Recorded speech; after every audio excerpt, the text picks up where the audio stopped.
Ibinahagi ng isang residente sa Talisay, Batangas ang mapait na karanasan sa nangyaring landslide sa kasagsagan ng panalasa ng Bagyong Christine. Yan ang sentro ng balita ni Noel Talakay. Binalikan ni Rinaldo ang mga sandali nang matagpuan niya ang kanyang mag-iina na natabunan sa isang landslide. Patong-patong sila, 6 po sila kasama yung aking asawa.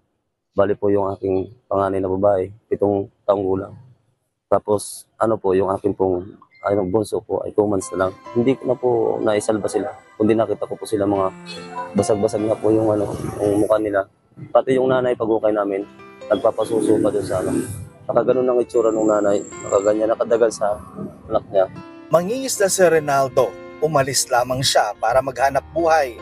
Pero pagbalik niya sa isang idlap, nawalan ng saysay ang kanyang pagsusumikap. 7 sa kanyang mahal sa buhay, kasamang nabaon ng buhay sa naganap na pagguho. Doon namin nakuha yung bahay namin sa may pader na hindi na doon sa sariling pwesto niya. Ang masaklap pa nito, tumagal pa ng isang araw bago sila nahukay. Ang kanyang misis na 35 taong gulang, kanyang panganay na lalaki, 6 na taong gulang, 4 nitong babaeng anak na pawang 6, 4 at 2 taong gulang, at ang bunso nito na 2 buwan pa lamang. Matindi ang kanyang pagdadalamhati. At saan man sila mapunta, alam naman nila na mahal namin sila. Lalo na ako nag-iisa na lang. Para sa aking mga pamilya, isa lang pumayag sa akin sa mga anak. Nandito pa rin sila sa akin habang buhay. Ang mag-iina ni Rinaldo, kabilang sa 18 nasawi sa Barangay Sampaloc, bayan ng Talisay, Batangas. Dala ito ng landslide sa nasabing lugar dahil sa ilang araw na walang humpay na pagbuhos ng ulan.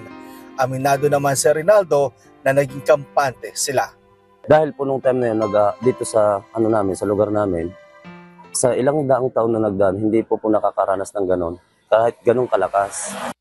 Namatayan na problema pa siya ngayon sa gastusin sa pagpapalibing ng kanyang mag-iina. Walang-wala na siya, kaya naman umaapila siya ng tulong.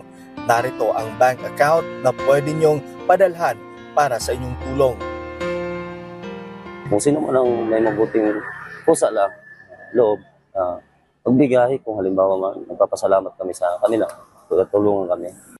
Noel Talakay para sa Pambansang TV sa Bagong Pilipinas.